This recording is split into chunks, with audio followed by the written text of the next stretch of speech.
My husband wanted a divorce and demanded the house, the cars, my entire life. Everyone told me to fight, even my lawyer. I didn't. I let him take it all. They thought I was weak. At the final hearing, I signed everything away. Unaware to him, I'd already secured my freedom until a few quiet words changed his face forever. My husband looked across the conference table with the kind of cold satisfaction that comes from someone who believes they've already won. He wanted the house, the cars, my business, everything we'd built together over 12 years of marriage. He wasn't negotiating. He wasn't asking. He was taking, like our entire life together was just a transaction he was closing, and I was the fool who'd signed the bad deal. My lawyer, Patricia Hendricks, grabbed my wrist under the table hard enough that I knew there'd be marks later. She'd been practicing family law for 28 years, and when I told her what I was planning to do, the color drained from her face completely. Sophia, don't do this. We can fight him. We should fight him. He's not entitled to half of what he's demanding. If this story gave you chills, smash that like button and help us reach 100K subscribers before the new year. We're so close to this incredible milestone, and your subscription could be the one that gets us there. Hit subscribe now and join our community. Let's celebrate together. I looked at her, then back at Marcus sitting across from me with that smug expression I used to find charming. The same face I'd kissed goodnight for over a decade. The same man who'd held me when my father died. The same person who promised before God and our families that he'd stand by me through everything. Give it all to him, I said quietly. Patricia dropped her pen. Excuse me. You heard me. The house, the cars, the business. Give him everything he wants. Marcus's smile flickered. Just for a second. He wasn't expecting that. His lawyer, a slick operator named Gregory Whitman, leaned over and whispered something in his ear. Marcus nodded slowly, like a predator who'd just cornered wounded prey. He thought he'd broken me. He thought I was surrendering. Everyone did. My mother called that night, her voice shaking with tears. Elena Cortez had raised 3 daughters on her own after my father passed from cancer. She'd worked double shifts as a hospital administrator, sacrificed everything so my sisters and I could have futures. Now she was watching her youngest daughter hand over her entire life to a man who didn't deserve a single second of it. Sophia, please. Your father poured everything into Cortez Commercial Interiors. You can't just give it away. You can't. Mom, I need you to trust me. Trust you? Mija, you're not thinking straight. You're hurt. You're angry. Let me call your sisters. Let us help you. I'm not angry, Mom, I said, and I meant it. Not anymore. And I promise you, I know exactly what I'm doing. She didn't believe me. I could hear it in her silence. That tremor of fear that her daughter had finally snapped under the weight of betrayal. My older sister Isabella showed up at my apartment the next morning. She's a defense attorney, sharp as broken glass, protective to a fault. She'd never liked Marcus, made that clear from the day I introduced them. But she kept quiet for 12 years because she loved me and respected my choices. She didn't keep quiet that day. You're telling me you're going to let him walk away with everything? The business Dad started? The house we helped you renovate? You're just going to hand it over? Yes. Why? I pulled out a folder, thick, bursting with documents, bank statements, invoices, emails, canceled checks. I slid it across my kitchen table. Because he doesn't know what he's really taking. Isabella opened the folder. He read the first page, then the second. By the 5th page, her jaw was set and her hands were trembling. Is this real? Every word. And he has no idea I found it. Not a clue. Not one. She closed the folder and looked at me, really looked at me, for the first time since this nightmare started. Then she smiled. Little sister, you might be the most dangerous woman I've ever met. See, everyone thought I was broken. They thought I'd given up. They saw a woman who walked into divorce proceedings and waved the white flag without throwing a single punch. But they didn't know what I knew. They didn't see what I'd found buried in 4 years of financial records. They didn't understand that sometimes the best way to win isn't to fight harder. It's to step aside and let your enemy walk straight into the trap they built for themselves. So when I walked into that courtroom for the final hearing, I wasn't nervous. I wasn't scared. I wasn't defeated. I was patient. My name is Sophia Cortez. And this is the story of how I lost everything to win it all back. I grew up in Phoenix, Arizona, in a neighborhood where people knew your name and your business. My father, Antonio Cortez, was an interior designer who specialized in commercial spaces, hotels, restaurants, corporate offices. He started Cortez Commercial Interiors in 1985, working out of our converted garage with nothing but a drafting table, a phone line, and a vision that most people thought was insane. By the time I was 10, I was helping him pick fabric swatches and color palettes. By 16, I could read architectural blueprints better than most contractors. I loved the work. Loved transforming cold, empty spaces into environments where people wanted to be. My sisters went different directions. Isabella became a lawyer. Carmen became a pediatrician. But me? I stayed with Dad's company. I loved creating something beautiful with my hands, solving design problems other people walked away from. Dad died of pancreatic cancer when I was 28. Found out in March, gone by August. The doctors said it was aggressive, said there was nothing they could do. I held his hand in hospice while he made me promise to keep the business alive. Don't let it die with me, Mija.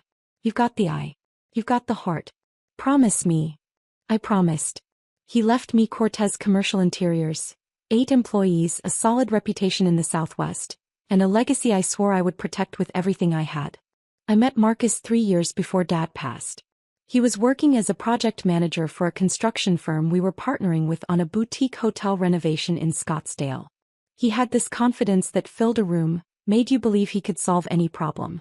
He made me laugh when I was drowning in work stress, made me feel like I was more than just my father's daughter. We dated for 18 months, got married at a small vineyard outside Sedona. My mother cried happy tears. Isabella gave a toast that had everyone in stitches. Marcus looked at me during our first dance like I was his entire world. For a while I believed I was. We didn't have children. I'd thrown myself into growing the business and Marcus said he wasn't ready. Let's build our empire first, he'd say. Kids can come later. Those were good years. Hard years but good ones. I worked 50 to 60 hours a week expanding the company. We landed bigger contracts. Luxury condos, high-end restaurants, corporate headquarters. I wasn't getting rich but I was building something that made Dad proud wherever he was. But somewhere around year 8 Marcus changed. It happened slowly like a foundation settling unevenly. You don't notice until cracks start appearing in the walls. He stopped asking about my projects. He started complaining about our house, even though we'd spent a year renovating it exactly how he wanted. He wanted a bigger place, newer cars, vacations to places we couldn't quite afford yet. Everyone else is moving up, Sophia. Why are we stuck in neutral? We're not stuck. We're building something sustainable. Building what? This. He gestured around our living room like it was a prison. You signed up for this life. You signed up for me. He didn't answer. He just walked to the bedroom and shut the door. I told myself it was stress. I convinced myself that if I just worked harder, landed bigger clients, made more money, things would get better. They didn't. He quit his project management job, said he wanted to focus on our future. But our future seemed to involve him playing golf 4 times a week and spending hours on his phone while I worked 12-hour days. That's when I hired Ethan Caldwell. I needed help with the business financials. The company had grown too complex for me to manage the books alone. A colleague recommended Ethan, said he was brilliant with numbers, trustworthy, professional. Ethan showed up to our first meeting in a tailored suit with a portfolio full of success stories. He talked about optimization and growth strategies and efficiency models. He made me feel like I'd been leaving money on the table my whole career, but he could fix it. So I gave him access to everything, every bank account, every contract, every financial record Cortez Commercial Interiors had ever produced. Looking back, I can see how reckless that was. But I was exhausted. I was trying to save my marriage. I was trying to honor my father's legacy. I didn't have energy left to question a man who came with glowing references. Ethan started coming to the house for dinner meetings. Marcus loved him. They'd talk sports, investments, business philosophy. Marcus laughed more at Ethan's jokes than he'd laughed at anything I'd said in months. The signs were everywhere but I was blind. My mother tried to warn me. Elena Cortez doesn't speak without purpose, so when she pulled me aside after Sunday dinner one evening, I should have listened. Something's not right, Mija. The way Marcus looks at you now, it's like you're a stranger. And that accountant of yours. Mom, please. Not this. I'm trying to protect you. From what? Marcus and I are going through a rough patch. We'll work it out. I was so wrong. It was a Wednesday in April when my world shattered. I had a client meeting scheduled at a resort in Paradise Valley, but the client's assistant called that morning. Family emergency, need to reschedule. I decided to go home early, maybe surprise Marcus with lunch from his favorite Italian place. I pulled into our driveway around noon. His car was there. The house was quiet.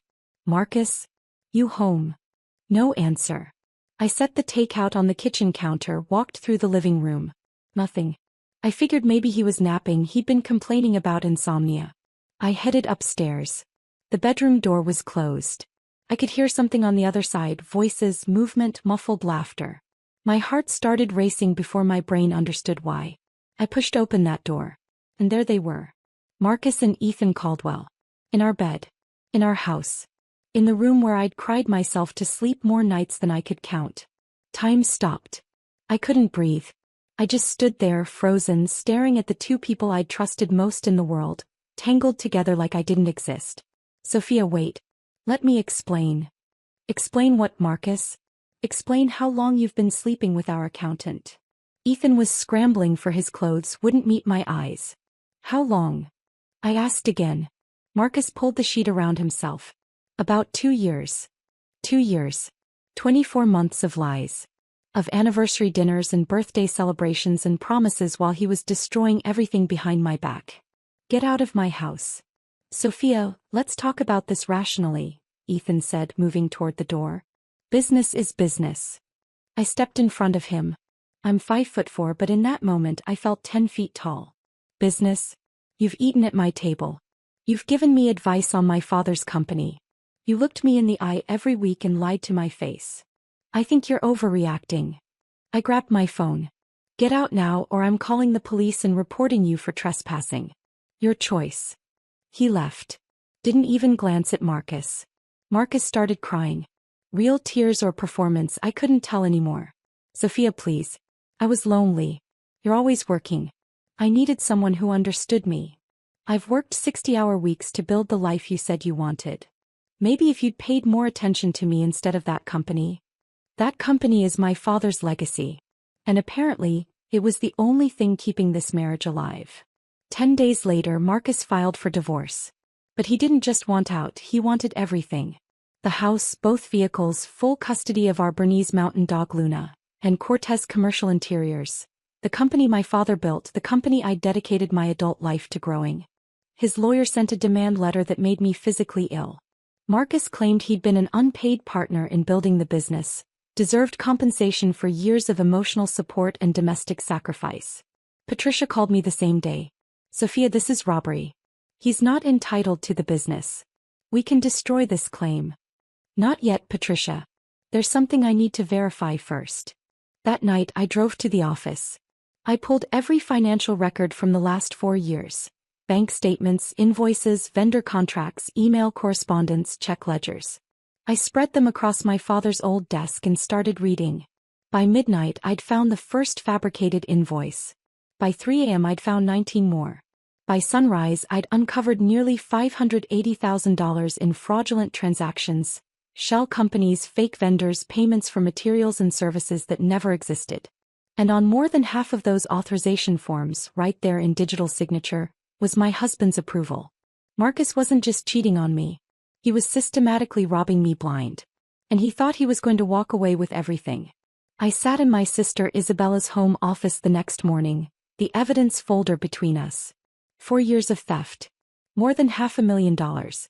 Fake invoices, phantom vendors, forged contracts, and Marcus's digital fingerprints on nearly everything. My first instinct was to confront him, throw these documents in his face, call the police, watch him arrested in handcuffs. But then I stopped myself.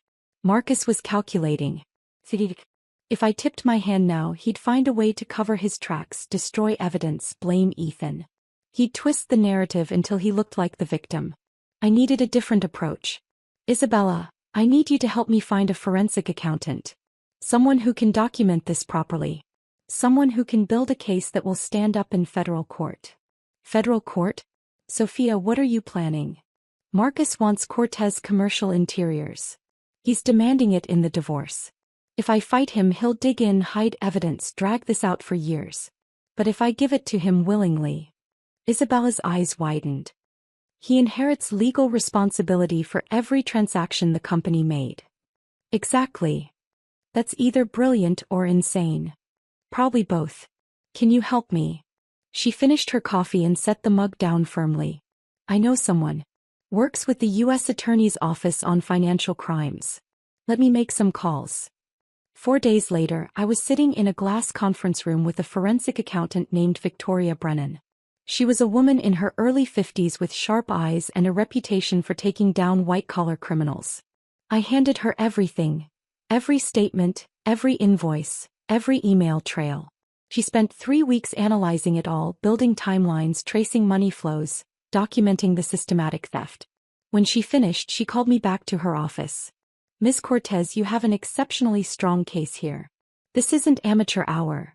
This is organized embezzlement. Your husband and your accountant have been running a coordinated scheme for at least 48 months. What are my options? Civil suit would take years and cost a fortune. Given the scope and the interstate wire transfers involved, I'd recommend the federal route. The FBI's Economic Crimes Unit handles cases like this. Wire fraud alone carries up to 20 years. And if my husband takes ownership of the company before charges are filed? Victoria smiled. Then he assumes full legal liability for everything that company has done. Every fraudulent transaction, every fake vendor payment, every dollar that disappeared, it all becomes his responsibility. I shook her hand and walked out of that office feeling something I hadn't felt in months. Hope. The next several weeks were the hardest of my life. I had to pretend. Had to sit across from Marcus in mediation sessions and act defeated. Watch him smirk while Gregory Whitman listed demand after demand. Patricia thought I was having a breakdown. Sophia, I'm begging you. Let me fight this. We have grounds to contest everything. No. We agree to his terms. The house. Give it to him. The vehicles? Give them to him. The business your father built with his own hands? All of it, Patricia. Every last piece. She threw her legal pad on the table. I've been doing this for 28 years. I've never seen a client so determined to self-destruct. I'm not self-destructing. I'm setting a trap. She stared at me for a long moment. What do you know that I don't? Nothing you need to worry about yet. When the time comes, everything will make sense. My mother was harder to convince. She showed up at my apartment one evening with homemade tamales and tears streaming down her face. Mija, please. That company is all we have left of your father. I took her hands in mine. Mom, do you trust me? Of course I do. Then believe me when I tell you Dad would understand. Sometimes you have to lose the battle to win the war. And I promise you when this is over you'll understand why. She hugged me and held on like she was afraid to let go. The day of the final hearing arrived on a gray Tuesday morning in November. I woke at 5 a.m., old habits. I showered, dressed in a simple navy pantsuit my father had loved, and looked at myself in the mirror. I looked tired. Older than 36. But underneath the exhaustion there was something else. Something calm, something steady. Today was the day. I drove to the courthouse alone. Isabella offered to come but I told her to stay on standby. Mom wanted to be there but I asked her to wait by the phone. This was something I needed to do myself. The courtroom was smaller than I expected. Wood paneling, fluorescent lights, an Arizona state flag hanging limply in the corner. It smelled like old paper and burnt coffee. Marcus was already there, sitting at the plaintiff's table with Gregory Whitman. He wore an expensive suit I'd probably paid for and that same cold smile. I nodded at him and took my seat next to Patricia. Last chance, Sophia. I can still object. No, Patricia. We stick to the plan. What plan? You're giving him everything. Trust me. The judge entered. A stern woman named Judge Marianne Holbrook with silver hair and sharp eyes. She'd seen 1,000 divorces. Ours was just another file. She reviewed the settlement terms aloud. The residential property at 2847 Desert Vista Drive transferred to Marcus Holloway. The 2022 Audi Q7 and 2023 Tesla Model S transferred to Marcus Holloway. Full ownership of Cortez Commercial Interiors, including all assets, contracts, equipment, intellectual property and financial accounts, along with all associated liabilities, transferred to Marcus Holloway. All assets and liabilities. Those words hung in the air like smoke. Miss Cortez, Do you understand and accept these terms? I do, Your Honor. And you're entering into this agreement voluntarily without coercion? Yes, Your Honor. Patricia shifted beside me. I could feel her frustration radiating like heat. The judge slid documents across her bench. Very well. Please sign where indicated. I stood, walked to the bench, picked up the pen. Marcus watched me with barely concealed triumph. He thought he'd won. Thought he'd broken me so completely I didn't have strength left to fight. I signed my name on every page. Steady hand. Clear signature. No hesitation. When I finished, I turned and looked at Marcus one last time. He was already whispering to Gregory, probably planning how to liquidate my father's company for maximum profit. I returned to my seat. Judge Holbrook was about to close the proceedings when the courtroom doors opened. 3 people walked in. 2 men in dark suits with federal badges visible on their belts. 1 woman carrying a manila envelope, Victoria Brennan. The entire room went silent. The first agent walked directly to Gregory Whitman and handed him the envelope. I watched Gregory's face change, the confidence draining like water from a cracked vessel. His skin went pale. His hands trembled as he read. What is it? Marcus demanded. What's wrong? Gregory turned to him, leaned close and whispered 6 words. Ethan Caldwell was just arrested. You're next. For a heartbeat, Marcus didn't react. He just stared at Gregory like he was speaking a foreign language. Then he grabbed the document. I watched his eyes move across the page. I watched the color drain from his face. I watched his lips start to tremble. The document was a federal indictment. Wire fraud. Embezzlement. Tax evasion. Conspiracy to commit financial crimes. 2 names listed as defendants. Ethan James Caldwell and Marcus David Holloway. Marcus stood so fast his chair toppled backward. No, this isn't right. This is a mistake. Judge Holbrook banged her gavel. Mr. Holloway, compose yourself. You don't understand.